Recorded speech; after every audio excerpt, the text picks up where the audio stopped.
ٹھیک ہے. اللہ اکبر. ہو گیا.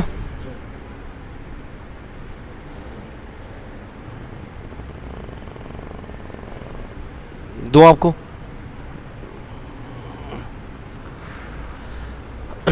السلام علیکم ورحمۃ اللہ وبرکاتہ.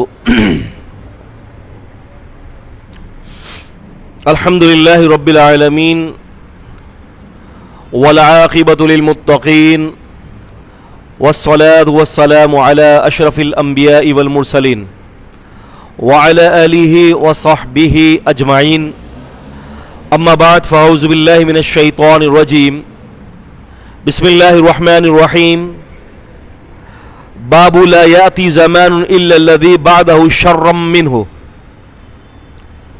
وقال مصنف رحمہ اللہ تعالی قال حدثنا محمد بن یوسف قال حدثنا سفیان عن الزبیر بن عدی قال اتینا انس بن مالک رضی اللہ تعالی عنہ فشكونا إليه ما يلقون من الحجاج فقال اصبروا فإنه لا يأتي عليكم زمان إلا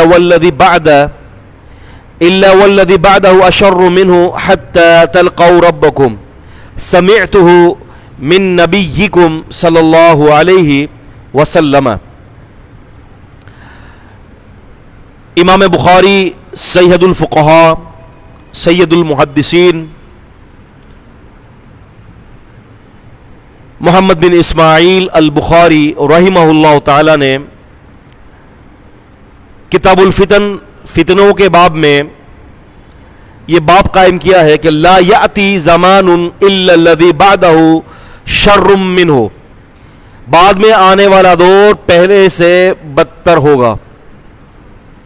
بعد میں آنے والا دور پہلے سے بدتر ہوگا.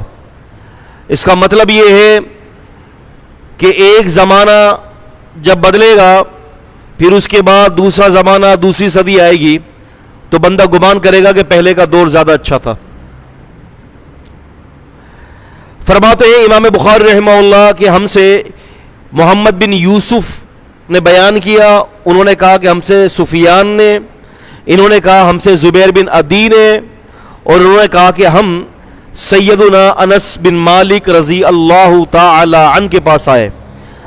انس بن مالک رضی اللہ تعالی عنہ ایسے جلیل و قدر صحابی تھے کہ جو چھوٹی سی عمر میں ہی نبی کریم صلی اللہ علیہ وسلم کی خدمت میں حاضر ہو چکے تھے. اللہ کے رسول صلی اللہ علیہ وسلم کے پاس ابتدائی دور میں بہت سارے لوگ دور دراز سے مہمان تشریف لاتے تھے آپ سے ملاقاتیں کرنے کے لیے اور مسلمان ہونے کے لیے. اور جو مسلمان ہو جاتا تو کوشش ہوتی کہ اکثر و بیشتر وہ جمعہ رسول اللہ صلی اللہ علیہ وسلم کے پیچھے پڑا کرتے تھے. تو ہوتا یہ تھا کہ رسول دوران جو ہے نبی کریم صلی اللہ علیہ وسلم کی خدمت کے لیے آپ کا کوئی خادم نہیں ہوا کرتا تھا.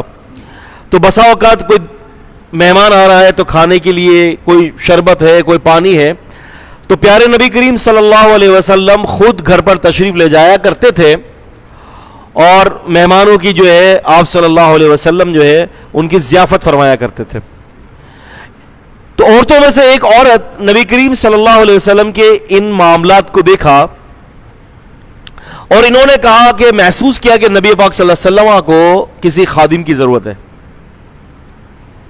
تو کہا کہ اللہ کے رسول کے پاس آتی ہے اور کہتی ہے کہ اللہ کے رسول اگر آپ اجازت دے دیں تو آپ کی خدمت کے لیے میں نے محسوس کیا ہے کہ کسی غلام کی ضرورت ہے, کسی بچے کی ضرورت ہے, کسی خادم کی ضرورت ہے.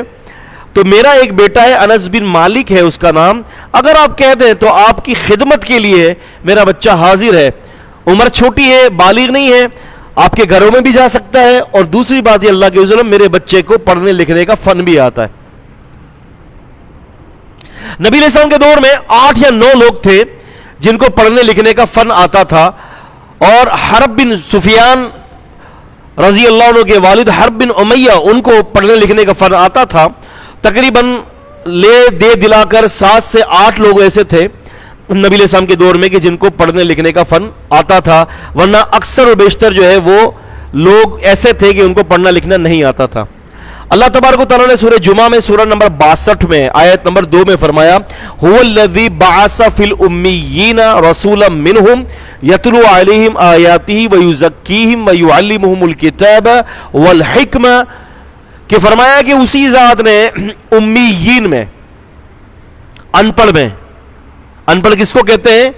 ابن منظور نے لسان العرب کے اندر عربی زبان کی سب سے بڑی ڈکشنری سمجھ لیں، ابن منظور کی کتاب ہے لسان العرب، 18 جلدوں پر ہے. اس میں لکھا ہے کہ امی اس بندے کو کہا جاتا ہے کہ الذی لا یقرأ ولا یکتب، کہ جو نہ پڑھنا جانتا ہو نہ جو لکھنا جانتا ہو، جو نہ پڑھنا جانتا ہو اور نہ لکھنا جانتا ہو اس کو امی کہتے ہیں. تو نبی پاک صلی اللہ علیہ وسلم کو امیین میں رسول بنا کر بھیجا ہے، ان پڑھ لوگوں میں.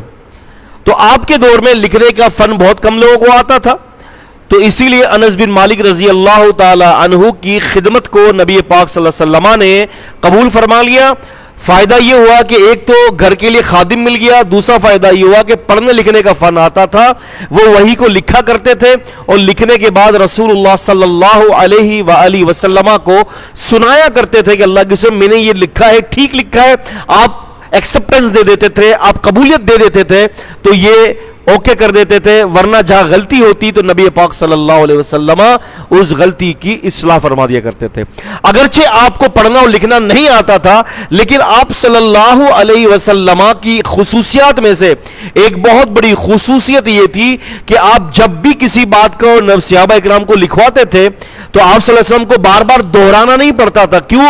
کہ نبی علیہ السلام کو اس بات کا علم تھا کہ میں جو کچھ زبان مبارک سے ادا کرتا ہوں یہ اللہ کی وحی ہے، اور اس کا حفظ کروانا اور اس کی حفاظت کے ساتھ اس کو رکھنا یہ اللہ کا کام ہے.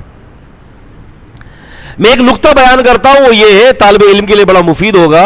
وہ یہ ہے کہ اللہ کے رسول صلی اللہ علیہ وسلم نے جب بھی، آپ علیہ الصلوۃ والسلام جب بھی جو ہے آپ نے بڑے بڑے وڈیروں کو، بڑے بڑے سرداروں کو خطوط بھیجے تھے، مقوقس کو خطوط بھیجے، قیصر و کسریٰ کو خطوط بھیجے، اس طرح سے دیگر بڑے بڑے بادشاہوں کو آپ نے خطوط بھیجا. آپ نے کسی خطوط کی، کسی خط کی جو ہے وہ فوٹو کاپی جسے آپ سمجھ لیں یا سیکنڈ کاپی اپنے پاس ریکارڈ میں نہیں رکھی. یہ بڑے نکتے والی بات ہے. آج اگر ہم مثال کے طور پر کوئی ڈاکیومنٹیشن کسی چیز کا کرتے ہیں تو کوشش یہ ہوتی ہے کہ ہم ان ڈاکیومنٹس کی جو ہے فوٹو کاپی کروا کر اوریجنل دے دیتے ہیں، فوٹو کاپی ہم اپنے پاس رکھتے ہیں تاکہ یہ بات ریکارڈ میں رہے. ایسا ہی ہے، ٹھیک ہے نا؟ لیکن نبی پاک صلی اللہ علیہ وسلم جب بھی وہی لکھوا دیتے تھے، صحابہ اکرام لکھتے تھے، خطوط لکھتے تھے، تو ریکارڈ میں کوئی چیز نہیں ہوتی تھی. اس کی وجہ یہ ہے کہ رسول اللہ صلی اللہ علیہ وسلم کو ضائع ہونے کا خطرہ نہیں تھا. کیوں؟ کہ اللہ رب العزت والجلال کی رحمت سے آپ صلی اللہ علیہ وسلم کو اس بات کا پورا علم تھا کہ میں اس کو ریکارڈ میں رکھوں کہ نہ رکھوں، وہی کے ذریعے وہ چیز ریکارڈ کے اندر موجود ہے. اللہ تعالیٰ نے اس کو ریکارڈ میں کر لیا. تو انس بن مالک رضی اللہ تعالیٰ عنہ خادم تھے، تو میں نے یہاں تھوڑا سا انس رضی اللہ تعالیٰ عنہ کا تعارف کروایا. ایک دفعہ انس بن مالک رضی اللہ تعالیٰ عنہ فرماتے ہیں کہ رسول اللہ صلی اللہ علیہ وسلم کے ساتھ میں 10 سال رہا. کتنے سال رہا؟ 10 سال رہا. میں نے کبھی بھی اللہ کے رسول صلی اللہ علیہ وسلم کو غصہ کرتے ہوئے نہیں دیکھا. سبحان اللہ. ہاں، چہرے مبارک کا رنگ متغیر ہو جاتا کہ آپ صلی اللہ علیہ وسلم کے چہرے مبارک کا رنگ سرخ ہو جاتا غصے کی شدت کی وجہ سے، لیکن زبان مبارک سے وہی کلمات نکلتے جس میں اللہ کی رضا ہوتی. کوئی بات بری لگ گئی، چہرے مبارک نے بتا دی کہ بات بری ہے. کوئی بات اچھی لگ گئی، چہرے مبارک نے بتا دیا بات اچھی لگ گئی. لیکن اللہ کے رسول صلی اللہ علیہ وسلم زبان مبارک سے وہ بات کہتے تھے کہ جس میں اللہ کی رضا ہوتی. ہم تو بسا اوقات بات کرتے کرتے ایسا کرتے ہیں نا کہ اگر ہم فار ایگزامپل اگر ہم 3-4 آدمی بیٹھے ہوئے اور بھائی صاحب کی کوئی بات ہمیں کوئی بات اچھی نہیں لگی، ہم سامنے والے کو آنکھوں سے اشارہ کر دیتے ہیں، آنکھوں سے اشارہ کر دیتے ہیں. ایک دفعہ نبی علیہ السلام کے ساتھ بھی ایسا ہی ہوا. تو ایک صحابی نے کوئی ایسی بات کر دی کہ جو نبی علیہ السلام کو پسند نہیں آئی. تو آپ نے پھر ان کو بعد میں روکا کہ آپ نے فرمایا کہ یہ بات نہیں کرنی تھی. تو انہوں نے کہا کہ اللہ کی قسم مجھے آنکھوں سے اشارہ کر دیتے. آپ نے فرمایا نہیں، نبیوں کے لیے یہ زیوا نہیں ہے کہ وہ چور کی آنکھ رکھیں. آپ مقصد ایگزامپل دیکھیں. یار مگر شان دیکھیں آپ. مگر میں یہ کہتا ہوں کہ تقوی جہاں جس کو کہتے ہیں کہ تقوی کا اینڈ ہے, ادھر سے تقوی نبی پاک کا شروع ہوتا ہے. یہ نبی پاک صلی اللہ علیہ وسلم سے اوپر تقوی کا تصور بھی نہیں ہے. لاسٹ سٹیج ہے تقوی کا, فیئر آف اللہ, اللہ پاک کے ڈر کا. تو آپ صلی اللہ علیہ وسلم نے فرمایا کہ ہم نبیوں کے لیے زیب نہیں دیتا کہ ہم چور کی آنکھیں رکھیں. تو اس سے مطلب یہ چلا کہ آپ سامنے بات یوں کر رہے ہیں اور پیچھے سے یوں کر کے آپ نے یوں اشارہ کر دیا کہ یا منع کر دیا. اس کا مطلب یہ ہے کہ یہ چور کی آنکھیں چل رہی ہیں. تو سیرت کی طہارت دیکھیں, نبی پاک صلی اللہ علیہ وسلم کی سیرت کے اندر خوبصورتی. ہم بات صورت پر نہیں کر رہے ہیں, ہم بات خلق پر خلق پہ کر رہے ہیں. نبی علیہ الصلوۃ والسلام کی جو اخلاق کریمہ ہے ہم اس پر بات کر رہے ہیں کہ اخلاق کریمہ کے اندر خوبصورتی دیکھیں. انک لعلی خلق عظیم, بڑے اونچے خلق پر آپ کو فائز کیا. خلق کی بات نہیں کر رہا میں, خلق کی بات. خلق کہتے ہیں پیدائش کو, خلق کہتے ہیں اخلاق کو. آپ کے خلق کے اوپر بات کر رہے ہیں ہم. تو رسول اللہ صلی اللہ علیہ وسلم جو ہے وہ فرماتے ہیں کہ 10 سال رہا کبھی غصہ آپ نے نہیں کیا. غصے کی کیفیت ہونا ایک الگ چیز ہے, لیکن غصہ کرنا یہ ایک الگ چیز ہے. فرماتے ہیں یہاں ایک دفعہ ایسا ہوا. کون فرماتے ہیں؟ سیدنا انس بن مالک رضی اللہ تعالیٰ عنہ فرماتے ہیں کہ ایک دفعہ ایسا ہوا کہ اللہ کے رسول صلی اللہ علیہ وسلم نے مجھے نا کسی کام کے لیے بھیجا. تو کہتے ہیں کہ میں کام کے لیے گیا تو کافی دیر ہو گئی. اب رسول اللہ صلی اللہ علیہ وسلم تلاش کرتے کرتے میرے پیچھے آ گئے اور میں کہہ رہے تھے کہ میں تو میلے میں کھڑا ہو کر میلہ دیکھ رہا تھا. وہ تھا نا میلوں کے اس دور میں بھی میلے لگتے تھے. اب بچے تھے, میلے میں کوئی کرتا ہو رہا ہوگا, کھڑے ہو گئے. لیکن میں یہاں بات بتا دوں کہ انس بن مالک ایسا نہیں تھا کہ کسی ناچ گانے میں کھڑے ہو رہے ہوں, کیونکہ نبی پاک کی تربیت میں تھے. کھیل تماشا ہوتا ہے نا, بچوں کو لبھانے والا کھیل تماشا. تیر اندازی ہو رہی ہوگی, کوئی ایسی کوئی جسمانی کوئی ایسا کوئی کھیل ہو رہا ہوگا, ایکس وائی زیڈ. کہتے کہ نبی پاک ہم پیچھے پیچھے آ گئے. اب نبی پاک کا وہاں پہنچنا اس بات کی دلیل ہے کہ کوئی حرام کام نہیں ہو رہا تھا, ورنہ آپ کبھی بھی نہیں جاتے. سمجھ رہے؟ آپ پہنچے, پھر آپ نے کہتے میں نے کان پکڑا ہوں اور پوچھا انس کس کام کے لیے میں نے تمہیں بھیجا تھا؟ کہتے کہ بس یہی تھا آپ کا ڈانٹنا.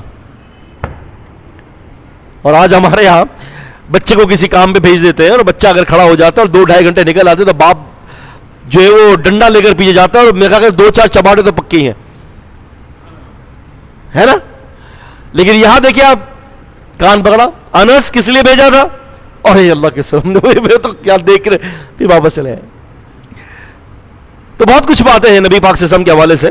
تو یہ ہے سیدنا انس بن مالک رضی اللہ عنہ. اگرچہ ہم تعارف کروا سکتے ہیں یہاں پر محمد بن یوسف کا بھی, سفیان کا بھی, زبیر بن عدی کا بھی, لیکن ہم کوشش کریں گے کہ صحابی کی کو کبھی کبھی ہم صحابی کے اوپر بھی بات کر لیں. وہ فرماتے ہیں کہ ہم نے شکوہ کی, فشکونا, ہم نے شکوہ کیا, شکایت کی, الیہ ہی راجع ہے انس بن مالک کی طرف, انس بن مالک سے رضی اللہ عنہ, ما یلقون من الحجاج, کہ جو تکلیفیں ہمیں حجاج سے پہنچ رہی تھی. ظالم بادشاہ تھا حجاج بن یوسف. لوگ کہتے ہیں کہ حجاج بن یوسف نے جو ہے نا یہ اعراب لگائے ہیں, زیر زبر ہو رہی ہے. اس سے پہلے ہی اعراب لگ چکے تھے, اس سے پہلے ہی اعراب لگے ہوئے تھے. انہوں نے اس کو اندر مزید جو ہے نا اس کو ایڈوانس کیا تھا اس دور میں, لیکن انہوں نے اعراب کی ایجاد نہیں کی, یاد رکھیے گا. ان سے پہلے بھی اعراب تھے. ہاں نبی پاک صلی اللہ علیہ وسلم کے دور میں اعراب نہیں تھے, بلکہ بعض سے پتہ چلتا ہے کہ نبی صلی اللہ علیہ وسلم کے دور میں عربی عبارتوں کے اندر نقطے بھی نہیں تھے.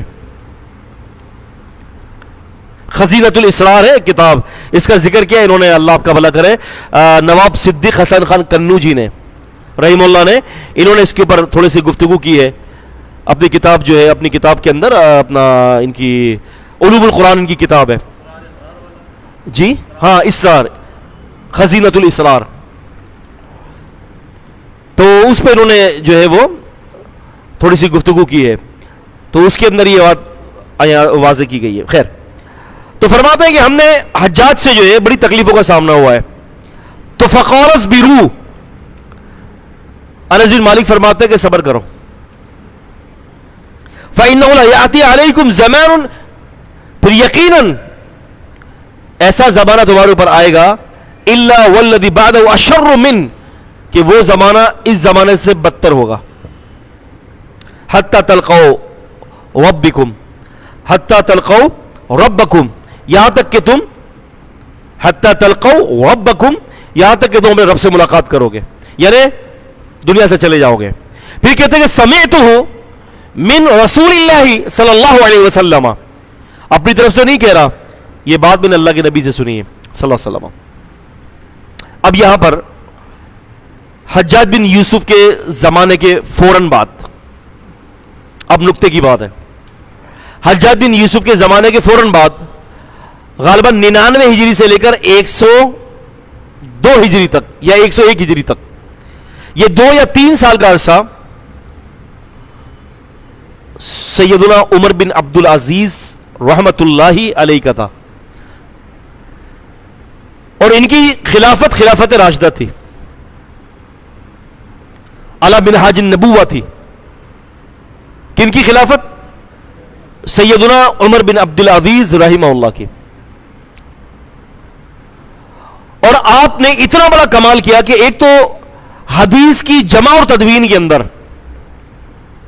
عمر بن عبد العزیز رحمہ اللہ کا بڑا ہاتھ ہے. حدیث کی جمع و تدوین میں عمر بن عبد العزیز رحمہ اللہ کا بڑا ہاتھ ہے. انہوں نے صحابہ اکرام کو جمع کیا، صحابہ اکرام سے ریکویسٹ کی، صحابہ اکرام کو ترغیب دی، جس کو بھی جو کچھ بھی نبی پاک صلی اللہ علیہ وسلم سے کچھ بھی یاد ہو، لکھا ہوا ہو، ضبط تحریر میں ہو یا حافظے میں ہو، سینے میں محفوظ ہو، اس کو جمع کر لو. پھر اللہ تعالیٰ غریق رحمت فرمائے عمر بن عبد العزیز رحمہ اللہ کو، اللہ تعالیٰ آپ کی قبر کو منور فرمائے. بڑے ہی متقی تھے، اپنے پیچھے اپنی اولاد کے لیے کچھ نہیں چھوڑا تھا، کچھ نہیں چھوڑا، اور اپنی اولاد کو یہ کہا تھا کہ میں جا رہا ہوں اور مجھے تمہارے حوالے سے سب سے زیادہ فکر ہی اس بات کی ہے کہ تمہاری آخرت درست ہو جائے، دنیا تو اللہ تمہیں دے دے گا. اور ایسے ہی ہوا کہ اللہ نے ان کی اولادوں کو دنیا سے بھی نواز دیا تھا. جس کی فکر آخرت کی فکر ہو جاتی ہے، اللہ تعالیٰ اس کو دنیا سے مستغنی کر دیتا ہے. اور جس کی فکر دنیا ہی رہ جاتی ہے کہ بھئی دنیا اچھی ہو جائے، تو دنیا اچھی ہو کہ نہ ہو لیکن آخرت ضرور برباد ہو جاتی ہے. یاد رکھنا، جس کی فکر آخرت ہو جائے. ابھی سے ہم سارے بیٹھے ہوئے ہیں، ابھی سے ہم ٹارگٹ کر لیں، ہماری فکر، ہماری اندرونی سوچ، ہماری انٹینشن ساری کی ساری آخرت ہو. یا اللہ آخرت بن جائے، یا اللہ آخرت بن جائے، یا اللہ آخرت بن جائے. تقاضے جو ہمیں، کیا صحابہ اکرام کو تقاضے نہیں تھے؟ بتاؤ. ان کی بھی بیویاں تھیں، ان کے بھی بچے تھے، بلکہ ہم تو یہاں ایک بیوی کے اندر ہی مفلوج ہو جاتے ہیں، ہے نا. دوسری بیوی کا نام بھی لیتے تو تڑپ پڑتے ہیں، زمانے بھر جھوٹے مارتے ہیں، کریکٹر کے اوپر انگلیاں اٹھتی ہیں. آج آپ بات نہیں کر سکتے دوسری بیوی کا یا تیسری بیوی کا، زمانے میں انگلیاں اٹھیں گی. میرے دوست نے بھی بیچارے نے دوسری شادی کی ہے. اب یقین مانے، مجھے ابھی 2 دن پہلے ملاقات ہوئی، اللہ تعالیٰ اس کو جزائے خیر دے، اللہ تعالیٰ سے دعا کرے اللہ تعالیٰ ان کے حالات کو اچھا کر دے. کہ لیکن شیخ صاحب بی پی ہائی ہونا شروع ہو گیا ہے اور کولیسٹرول ہائی ہونا شروع ہو گیا ہے. پہلے گھر کو پتا چلا کہ دوسری شادی کر لی، مصیبت میں آ گئے. اور اس دور میں تو 4 بیویاں تھیں سر. آپ ریئلٹیز کی طرف بات کریں نا، اس دور کی بھی جو زمینی حقائق تھے، گراؤنڈ ریئلٹیز جو تھی، اور آج کی بھی جو گراؤنڈ ریئلٹیز ہے اس کے اوپر بات کریں. اسی لیے عباس رضی اللہ عنہ فرمایا کرتے کہ تم میں بہتر وہ ہے جو جس کی زیادہ نکاح ہو. آج آپ شادی شدہ ہے نا، تو اگر آج آپ دوسری شادی، تیسری شادی، چوتھی شادی کی بات کرتے ہو آپ کو کپ کپی داری ہوگی، آپ بات نہیں کر سکتے، فوراً انگلی اٹھے گی کریکٹر کے اوپر آپ کے.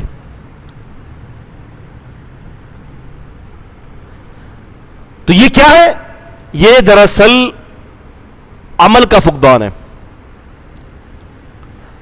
عمل کا فقدان ہے. تو اس دور کے اندر صحابہ اکرام کی تقریباً ہر صحابی کی، بہت کم ہی ہے کہ جن کی ایک ہی بیوی ہو. ورنہ زیادہ تر 3 بیویاں 4 بیویاں 3 بیویاں 4 بیویاں. کیا تقاضے نہیں ہوں گے؟ ایمانداری سے بتائیے گا. آج ہمیں جب ہم شادی کرنے کا سوچتے ہیں سب سے پہلے کہ یار وہ اگر فار ایگزامپل اگر آپ نے جو ہے نا یہ کوشش کی کہ جناب علی میں ہی کروں گا اس کا سب کچھ، لڑکا کہتا ہے کہ میں ہی کروں گا سارے فرنیچر کا معاملات ہے، یہ چیزیں وہ چیزیں، کتنی ساری چیزیں. نکاح کو آسان کریے، نکاح کو آسان کریں. اتنا سارا انتظام کر لیا اور بعد میں محبت نہ ہو تو کسی کام کی. اصل تو چیز ہے کہ اللہ تعالیٰ نے میاں بیوی کو اپنی نشانی قرار دیا ہے. تو یہ نشانی بن کر رہے ہیں. تو اس دور میں جبکہ اتنے کثرت تعدد ازواج ہوتی تھی، لیکن صحابہ اکرام کا کیا معاملہ تھا؟ ایک دن علم دین حاصل کر رہے ہیں، ایک دن کمانے جا رہے ہیں، ایک دن علم دین حاصل کر رہے ہیں، ایک دن کمانے جا رہے ہیں. بخاری شریف کے اندر ہے کتاب العلم کے اندر عمر رضی اللہ تعالیٰ نے اپنے پڑوسی صحابی سے کہا، انصاری صحابی تھے، کہا کہ بھائی ایک دن میں کام پر جاؤں گا اور تم نبی پاک صلی اللہ علیہ وسلم کے پاس بیٹھ کر علم دین حاصل کرنا. اب یہاں پر ایک بڑی گہری بات ہے. اللہ کے رسول صلی اللہ علیہ وسلم ہر وقت کلاسیں نہیں لگاتے تھے کہ نبی صلی اللہ علیہ وسلم کے دور میں ہر وقت کلاسز ہو رہی ہیں. دراصل نبی پاک صلی اللہ علیہ وسلم کے ساتھ چلنا پھرنا بیٹھنا اٹھنا، آپ کی اداؤں کو آپ کے طریقے کو دیکھنا، یہ بھی علم دین تھا. ہماری طرح یہ نہیں تھا کہ کوئی خاص مخصوص ایام، ہاں آپ مخصوص ایام کے اندر وعظ و نصیحت کرتے تھے، لیکن کیا ان مخصوص ایام کے اندر وعظ و نصیحت کے علاوہ جو آپ کی زندگی تھی کیا وہ دین نہیں تھی؟ دین تھی. صحابہ فرماتے ہیں نبی علیہ السلام نے ایسا کیا، انہوں نے یاد کر لیا، خود ایسا کر رہے، دین ہے. یعنی جس میں اطہر مبارک سے کوئی ایسا فعل صادر ہوتا ہی نہیں ہے جو غیر دین ہو. ہر ادا میں دین 24 گھنٹے کی زندگی میں. اللہ تعالیٰ غنی کی رحمت کرے جلال الدین سیوطی پر. انہوں نے بڑی پیاری کتاب لکھی ہے الخصائص الکبریٰ، نبی پاک صلی اللہ علیہ وسلم کی سیرت پر خصائص جمع کیے ہیں. آپ صلی اللہ علیہ وسلم کے اوپر بہت بڑے بڑے خصائص، یعنی خصائص کبریٰ، بہت بڑے بڑے خصائص جمع کیے ہیں. اور ایسے خصائص جمع کیے نبی صلی اللہ علیہ وسلم کی زندگی کے 250 سے زیادہ. ابن الجوزی نے کتاب لکھی ہے، اس کا نام ہے الوفا فی احوال المصطفیٰ صلی اللہ علیہ وسلم. وفا پورا کرنا، نبی صلی اللہ علیہ وسلم کے احوال کو وفا کرنا، پورا کرنا. اور قاضی ایاز نے کتاب لکھی ہے الشفا، اس کی شرح جو ہے وہ 7 جلدوں پر ہے، نسیم الریاض کے نام سے. نسیم الریاض شرح الشفا لقاضی ایاز. تو بڑی کام کی چیزیں یہ فقہ پر جو کتابیں لکھی جاتی ہیں نبی پاک صلی اللہ علیہ وسلم کی سیرت کے اوپر، بڑی کام کی کتابیں ہوتی ہیں. رسول نے کیا کیا، کس طرح سے کیا. آپ دیکھیں نیل الاوتار شوکانی رحمہ اللہ کی پڑھیں، بڑی زبردست ہے. نیل الاوتار، نیل اور اوتار، بہت سارے لوگ سمجھتے ہیں کہ یہ 2 دریاؤں کے نام ہیں، لیکن یہ ایسا نہیں ہے. نیل الاوتار کہتے ہیں، نیل کہتے ہیں کسی چیز کے قریب ہونا، اور اوتار وطارہ سے نکلا ہے. اس کا مطلب یہ کہ کسی بڑے مقصد کو، کسی بڑے مقصد کو حاصل کرنے کو نیل الاوتار کہتے ہیں. نیل الاوتار شرح منتقل اخبار، نبی صلی اللہ علیہ وسلم کی سنت ہے. امام ترمذی نے ترمذی کے علاوہ ایک خاص ایک کتاب لکھی ہے شمائل نبی صلی اللہ علیہ وسلم، شمائل نبی کریم صلی اللہ علیہ وسلم کے شمائل پر. آپ صلی اللہ علیہ وسلم کی جو عادات، آپ کی جو طریقے تھے اس کے اوپر کتاب لکھی ہے، شمائل ترمذی کے نام سے مشہور ہے. وہ آج کل سنن ترمذی کے اندر شامل ہوتی ہے آخری میں. خیر، تو بات کہیں سے کہیں چلی جائے گی.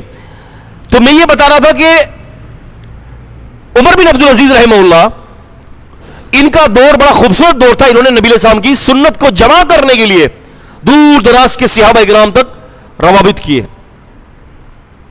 اور میں بڑی کمال کی بات بتاتا چلوں آپ کو، امریکہ کو آزاد ہوئے ہوئے 600 سال ہو چکے ہیں، یعنی اس کو وجود میں آئے ہوئے، آزاد نہیں وجود میں آئے ہوئے. امریکہ آج تک ایک بر اعظم پر بھی حکومت نہیں کر سکا، جبکہ پاورفل کنٹری پوری دنیا کی، اس کے پاس کمیونیکیشن کی طاقت، اس کے پاس ویپنز کی طاقت, ایٹمی طاقت, دنیا کی ہر طاقت سوائے ایمان کے جو اصل طاقت ہے وہ سب موجود ہے اس کے پاس. لیکن اس کے باوجود بھی ایک بر اعظم پر بھی وہ آج حکومت نہیں کر سک رہا. عمر بن عبدالعزیز رحمہ کے دور میں نہ کوئی بڑی ترقیاتی معاملات تھے, نہ سائنس تھا, نہ کمیونیکیشن تھی, نہ کوئی اور چیز تھی. 3 بر اعظموں پر حکومت کیا آپ نے. اب یہاں پر یہ بات ہے کہ حجاج بن یوسف کے بعد کس کا دور آیا؟ عمر بن عبدالعزیز رحمہ اللہ کا. اور حدیث یہ کہہ رہی ہے کہ بعد والا زمانہ پہلے زمانے سے زیادہ جو ہے وہ بدتر ہوگا. اب اس کو سمجھ لیجئے, اصل میں محدثین نے اس حدیث سے یہ نکالا ہے کہ اس کلیے کو اغلبیت پر معمول کیا گیا ہے. یعنی عمر بن عبدالعزیز رحمہ اللہ کا زمانہ ایسا نہیں تھا کہ بدترین تھا, بہترین زمانہ تھا. ایک وجہ سے ان کا زمانہ حجاج بن یوسف کے زمانے سے کم تھا. وہ کیا تھی؟ حجاج بن یوسف کے زمانے میں صحابہ اکرام کی بہت زیادہ اکثریت تھی اور ان کے زور میں صحابہ اکرام کی وفات ہو چکی تھی. اس لیے اب زمانہ کیا ہو گیا؟ بہتر ہو گیا ان کا. اس اعتبار سے یہ بہتر زمانہ ہے. تو محدثین نے اس کلیے کو اغلبیت پر معمول کیا ہے. اور ہمارے آپ یہ سمجھ لیں کہ رجحان کے مطابق بعد والے دور کے مقابلے میں پہلے دور کی برتری مجموعی اعتبار سے, اور حجاج بن یوسف کے وہ اس دور کا افضل ہونا صحابہ اکرام کی کثرت کی وجہ سے. صحابہ اکرام کی کثرت کی وجہ سے ہے کہ صحابہ اکرام کثرت سے ساتھ تھے. اور آپ کو میں یہ وعلیکم السلام بتاتا چلوں کہ آخری میں جو صحابی کا جن کی وفات ہوئی ہے, آخری میں سیدنا ابو طفیل رضی اللہ عنہ کی وفات ہوئی 110 ہجری میں. کون سی ہجری میں؟ 110 ہجری میں. نبی پاک صلی اللہ علیہ وسلم 10 ہجری کے اندر صحابہ اکرام کو واعظ کر رہے تھے.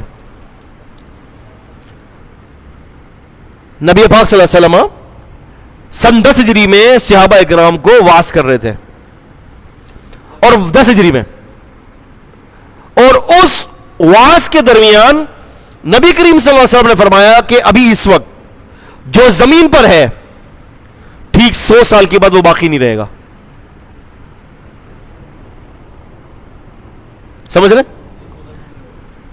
ٹھیک 110 ہجری پر آخری صحابی بچے تھے سیدنا ابو طفیل رضی اللہ تعالیٰ عنہ. ٹھیک پیشن گوئی کے مطابق 110 ہجری میں ان کی وفات ہو گئی.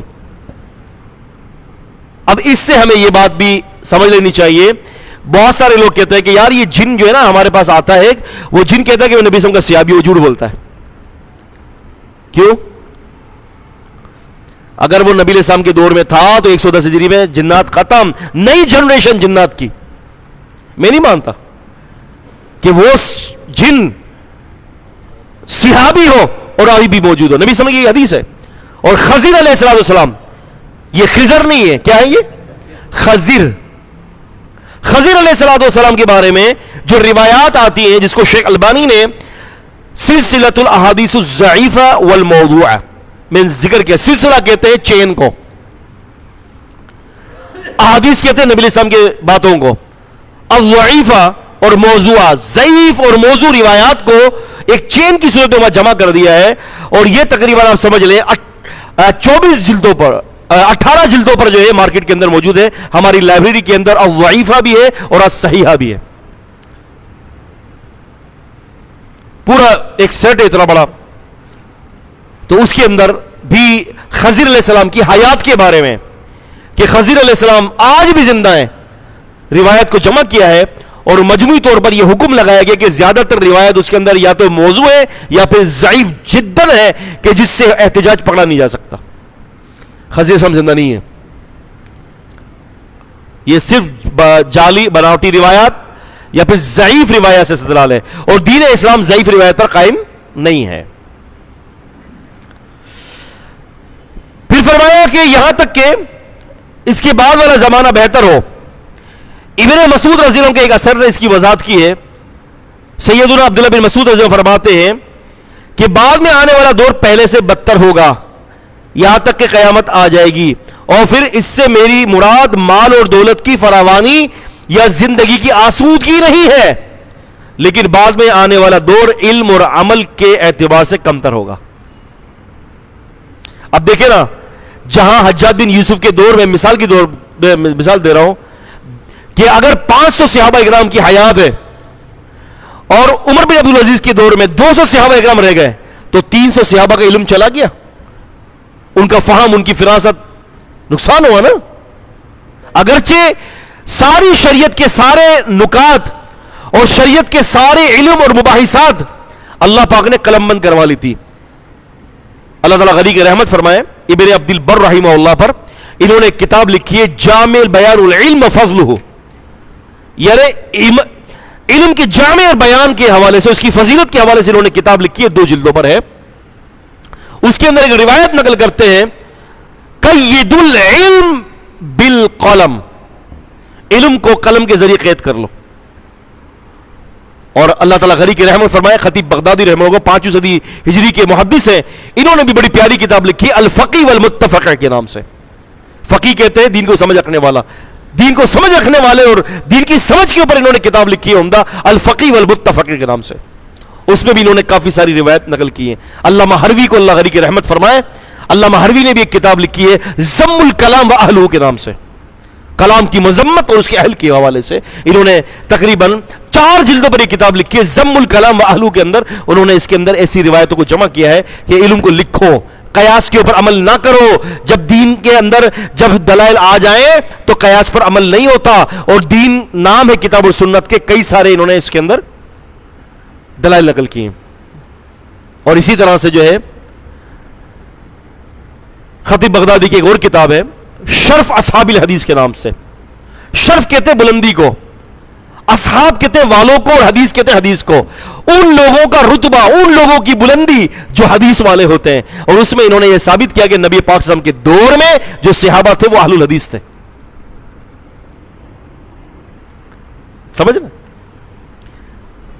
آپ دیکھیں نا، امام بخاری رحمہ اللہ نے التاریخ الکبیر کے اندر، اپنی کتاب ہے ان کی التاریخ الکبیر، رجال پر، نبی پاک صلی اللہ علیہ وسلم کے روزے کے مبارک کے بعد بیٹھ کر انہوں نے التاریخ الکبیر لکھی ہے. اور اتنی محبت کرتے تھے نبی صلی اللہ علیہ وسلم سے. امام بخاری کے سارے محدثین محبت کرتے ہیں، کوئی شک نہیں، ان کا اسلوب ہی عجیب اسلوب ہے. سارے محدثین اپنی رجال کی کتاب، جیسے کہ ابن حجر کی کتاب ہے تہذیب التہذیب ہے، ابن حجر کی کتاب ہے لسان المیدان ہے، ابن حجر کی کتاب ہے تقریب التہذیب ہے، اسی طرح سے خطیب بغدادی کی کتاب ہے تاریخ بغداد ہے، اور اسی طرح سے جو ہے دیگر محدثین کی کئی ساری کتابیں. وہ حروف تہجی سے حمزہ سے شروع کرتے ہیں، اسماعیل ہے، اکبر، اس طرح سے حروف تہجی سے الف سے شروع کرتے ہیں، یعنی حمزہ سے.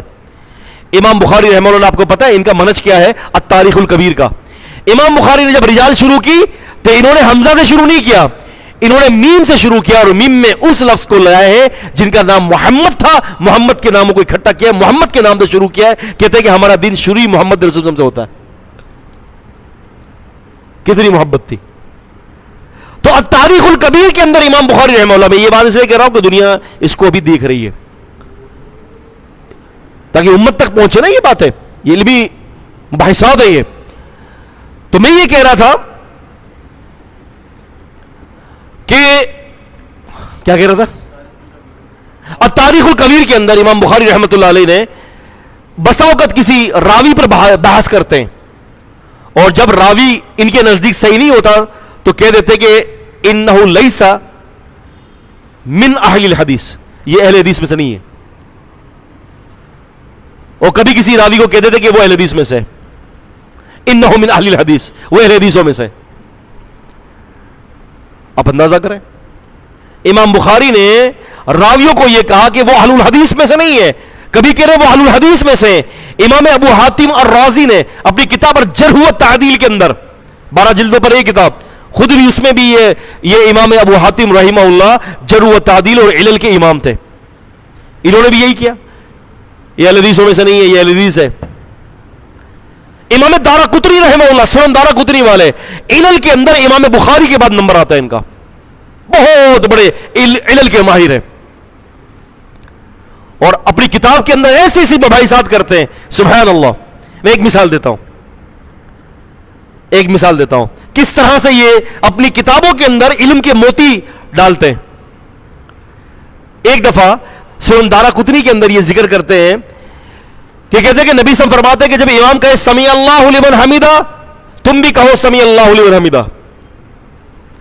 ٹھیک ہے. اور اس کے آگے حدیث لاتے ہیں, اس کے آگے حدیث لاتے ہیں اور کہتے ہیں کہ نبی صلی اللہ علیہ وسلم نے فرمایا کہ جب کہے امام سمیع اللہ لمن حمیدہ فقولوا ربنا ولک الحمد. اور پھر کہہ دیتے ہیں نیچے جا کر ایک علمی موتی جوڑ دیتے ہیں اور کہتے ہیں یہ حدیث امام کا سمیع اللہ لمن حمیدہ, مؤذن کا مقتدیوں کا سمیع اللہ لمن حمیدہ کہنا امام کے ساتھ, کہتے ہیں کہ یہ الفاظ محفوظ نہیں ہیں, یہ زیادہ الفاظ محفوظ ہیں کہ مقتدی یہ کہے امام کے پیچھے ربنا ولک الحمد. اب دیکھیں کیا علمی نوعیت ہے یہاں پر. امام دارقطنی نے جب یہ کہا نا یہ محفوظ ہے, اس سے پتہ چلتا ہے کہ اگرچہ وہ سند اس کی ٹھیک ہے لیکن امام دارقطنی علل کے ماہر اور امام تھے. محدثین فرماتے ہیں کہ اس سے پتہ چلتا ہے کہ امام دارقطنی یہ سمجھ رہے کہ وہ محفوظ نہیں ہے, یہ محفوظ ہے, اس کے اندر کوئی علت ہے, اس میں کوئی علت نہیں ہے. یعنی امام کے پیچھے سمیع اللہ لمن حمیدہ نہ کہا جائے بلکہ ربنا ولک الحمد کہا جائے. اور یہی بات ہمارے نزدیک راج ہے.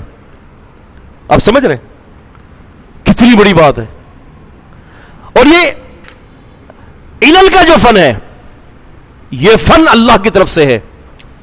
اور علل کہتے ہیں اس باریک فن کو جو بزا اوقات نظر نہیں آتا, بزا اوقات وہ ایسا علل کا فن ہے. میں اس کی مثال دوں گا.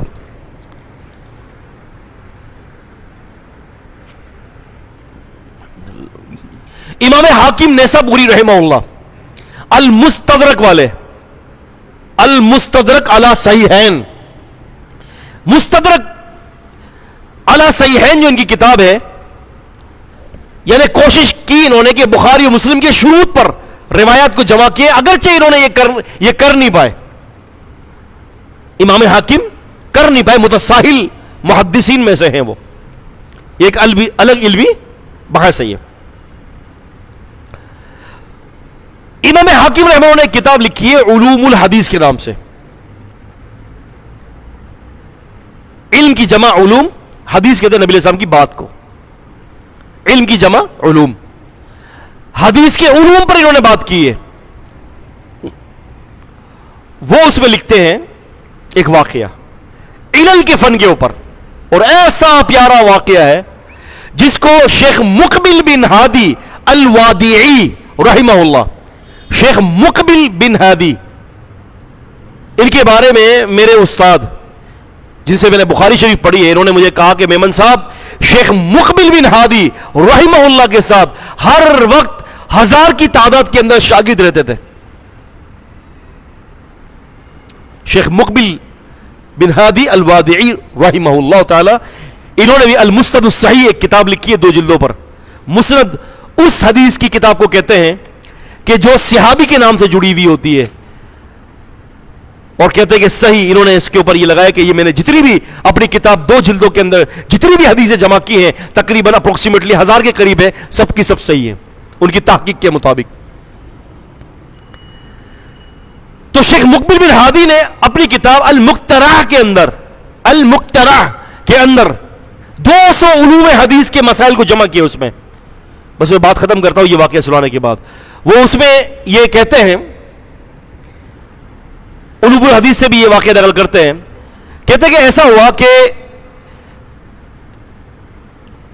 ایک آدمی امام ابو حاتم الرازی رحمہ اللہ کے پاس آیا اور کہتا ہے کہ آپ کی جو علل کے جو مسئلے ہیں اس کا کیا حکم ہے, یہ اللہ کی طرف سے کہ آپ کی اپنی طرف سے. کہتے ہیں کہ دیکھو ایک حدیث ہے, یہ اس کے اندر ایک علت ہے, میں تمہیں نہیں بتاؤں گا, تم جا کر یہ علت پوچھو عبد الرزاق رحمہ اللہ سے, مصنف عبد الرزاق والے.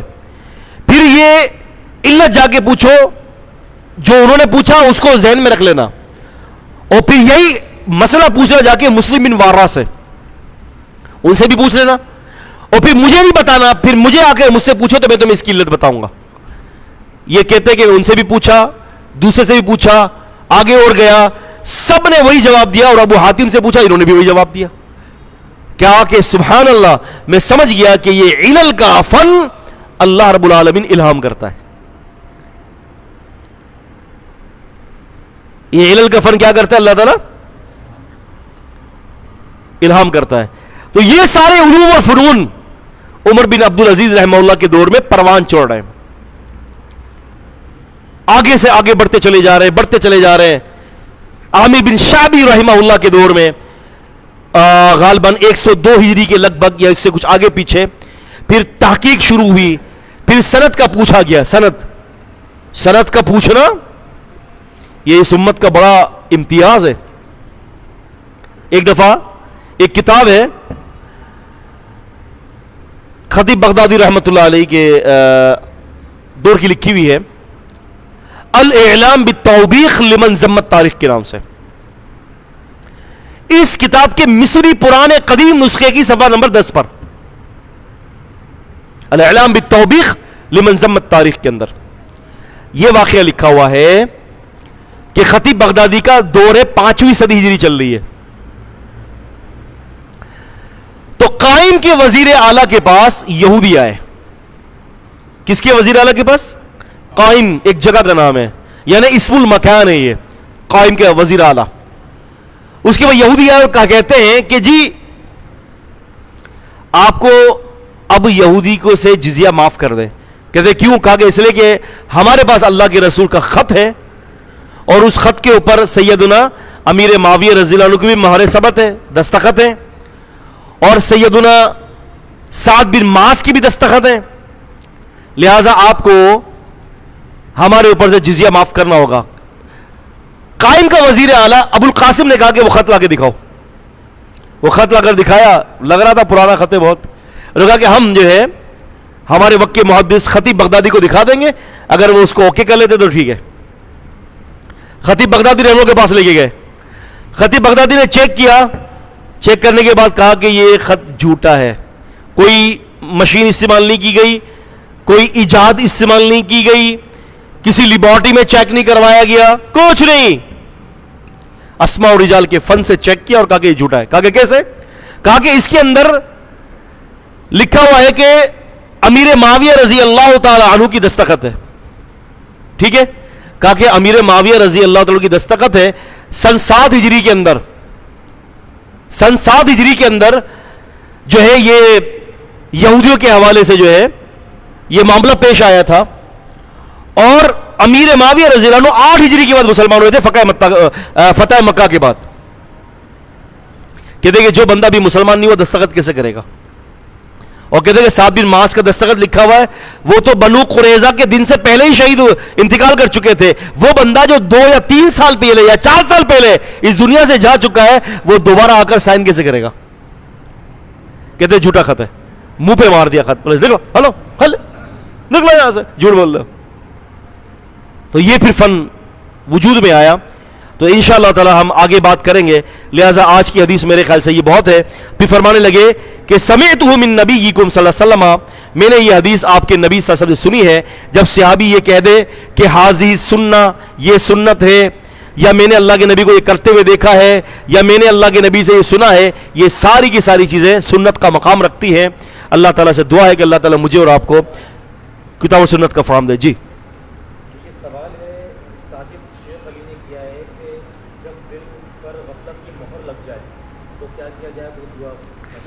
جب دل پر غفلت کی مہر لگ جائے تو سب سے پہلا اس کا علاج یہ ہے کہ غفلت کو دور کیا جائے. سمپل سی بات ہے. ایک آدمی کہتا ہے کہ میرے کپڑے نہیں ہیں, میں کیا کروں؟ کوئی وظیفہ بتائے تو اس کے لیے وظیفہ نہیں ہے, کپڑا خریدنا پڑے گا. آپ سمجھ نا, دل کی غفلت کا علاج غفلت کو دور کرنا ہے. اب سوال یہ کہ غفلت کیسے دور ہو؟ غفلت ایسے دور ہو کہ سب سے پہلے وضو بنا کر 2 رکعت پڑھ کے اللہ تعالیٰ سے مدد حاصل کی جائے. یا ایھا الذین مستعینوا بالصبر والصلاۃ, ایمان والو مدد حاصل کرو اللہ تعالیٰ کی صبر اور نماز کے ذریعے. پھر اس کے بعد فرائض کی پابندی کی جائے اور ذکر کے اندر بندہ لگ جائے, اللہ کا ذکر کرتا رہے. ذکر سے فائدہ یہ ہوگا کہ اللہ تعالیٰ نیکی کی توفیق بخش دے گا. ٹھیک ہے شیخ. دوسرا سوال ہے, عبداللہ قریشی صاحب پوچھتے ہیں کہ دعا کے بعد چہرے پہ ہاتھ پھیرنا جائز ہے یا ناجائز؟ دعا کے بعد چہرے پر ہاتھ پھیرنے کی روایت غالباً حسن درجے کی ہیں. معجم الکبیر امام طبرانی کی کتاب کے اندر ہے, اور یہ جائز ہے, آپ چہرے پر ہاتھ پھیر سکتے ہیں. ہمارے وقت کے بزرگ عالم دین شیخ ارشاد الحق عصری حفظہ اللہ تعالی نے بھی اس پر غالباً مجھے یاد پڑتا ہے کہ کچھ روایت کو جمع کیا ہے اور حسن درجے کا حکم لگایا ہے. واللہ اعلم بالصواب. عاصم بھائی پوچھ رہے ہیں سوال, کیا یہ 100 سال والی حدیث جو آپ لوگوں نے بیان کی تھی انسانوں کے لیے خاص نہیں ہے کیا؟ مطلب کہ آج جو محفل میں ہے 100 سال بعد, تو نبی علیہ السلام کی محفل کے اندر جنات بھی تو ہوتے تھے نا. ان استمع نفر من الجن, کیا جنات نہیں آتے تھے کیا؟ بتائیے.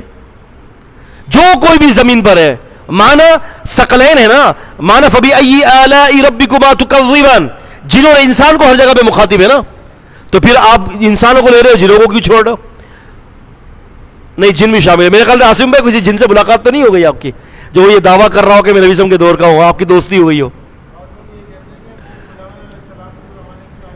نہ میرا تو یہ غلبہ اغلب یہی ہے. ٹھیک ہے جی, سارے ساتھی اس پروگرام کو آگے بڑھائیں. اللہ تعالیٰ جزائے خیر دے. السلام علیکم ورحمۃ اللہ وبرکاتہ.